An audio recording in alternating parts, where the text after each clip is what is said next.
So we come to our mini speaker of the day, and that's Mr. Chris Beattie. I can give you a fairly good rundown on Chris. No, don't do it, Brian. While he's making his way up here,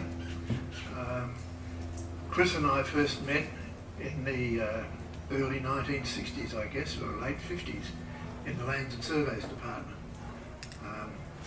I ended up being a navigator in the air survey crew, and Chris asked me to be navigator in the first ever air trial in Western Australia. And we got dudded.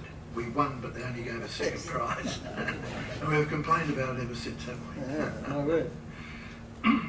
Chris went on to commercial licence and instructor rating and taught here at the Aero Club. He also served as a public relations officer for the Aero Club for a good period of time. He then moved on to civil flying service for charter and RPT work, and then into the Royal Flying Doctor Service, where he became their chief pilot.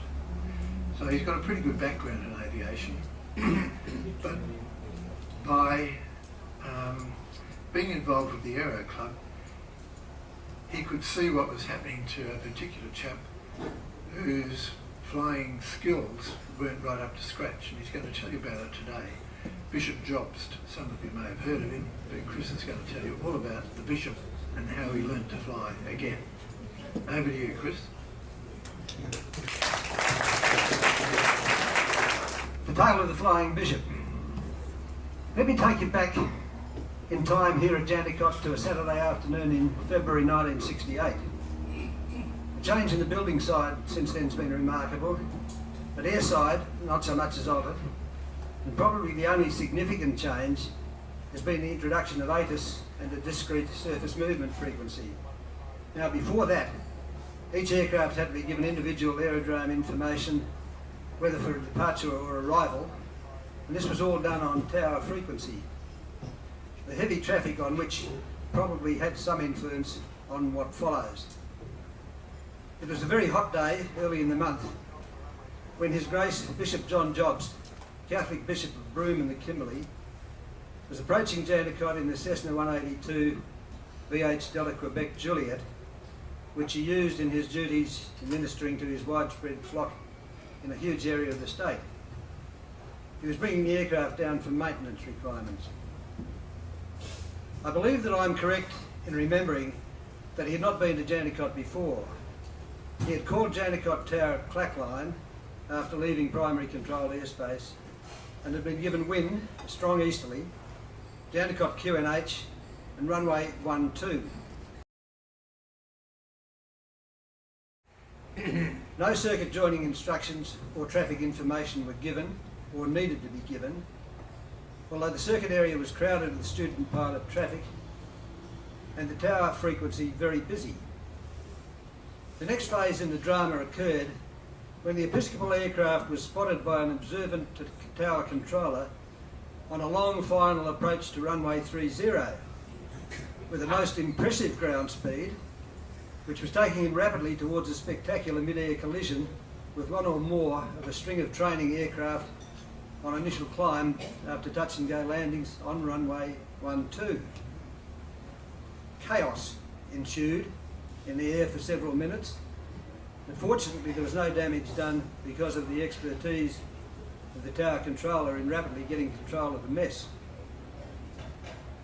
The Bishop, who was a lovely man, was of course mortified, more so for the trouble he had caused than for any personal embarrassment, and the fact that the privileges of his licence were immediately suspended pending investigation of the incident, which did not take long.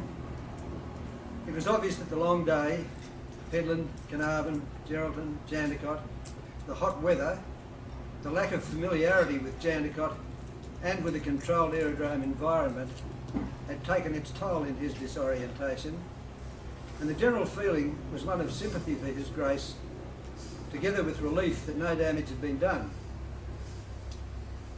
I trust the sympathy was shared by our esteemed colleagues in DCA, but obviously some action had to be taken, and the Bishop's licence was suspended pending a period of retraining which we at the club were to undertake so as to ensure that he was fit to resume safe operations.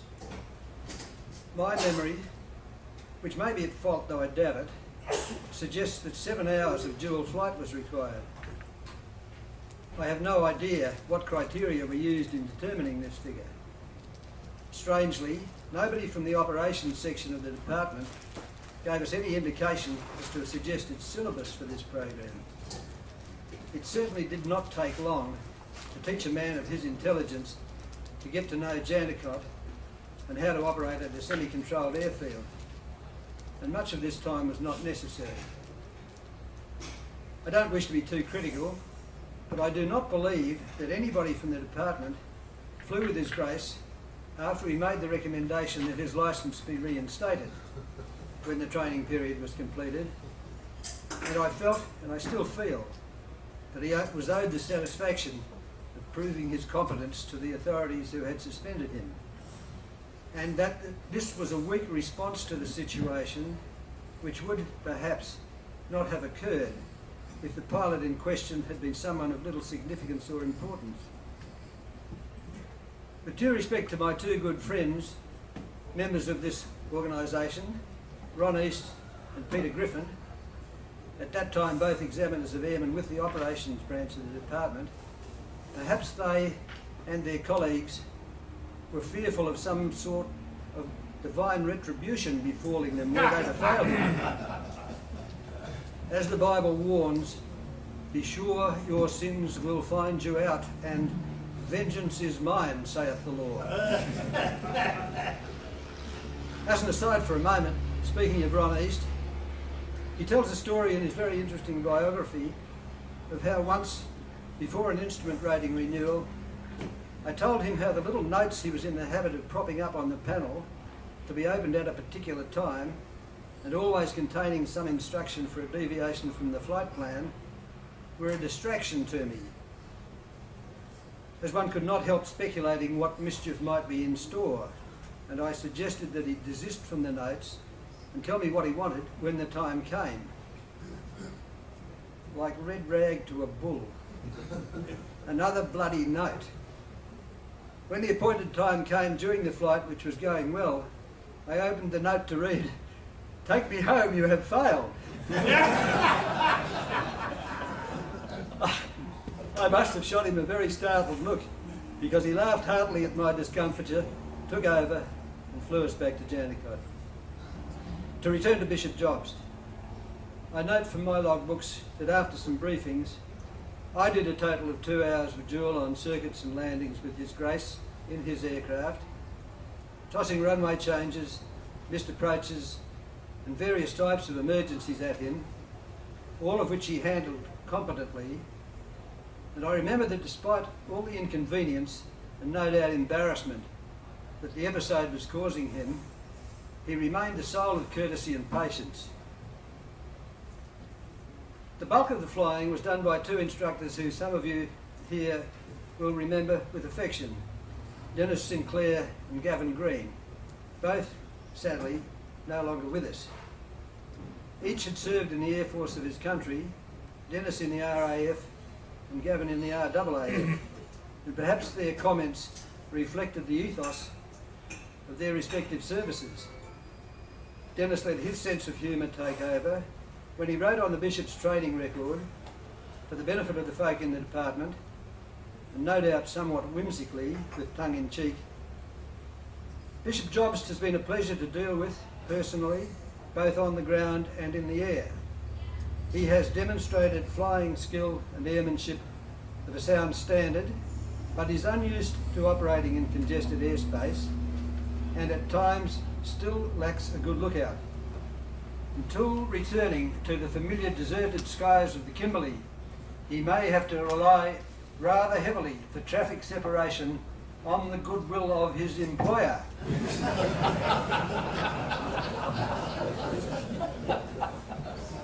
Gavin approached the same problem from a different direction, as he told me afterwards.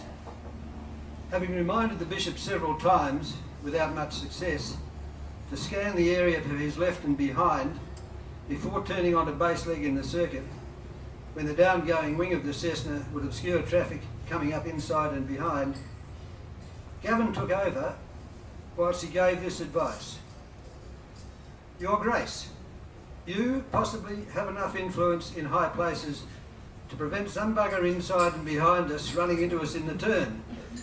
However, I'm forced to confess to you that with the life I have led, I have no such guarantee. So if only for my sake, please have a bloody look.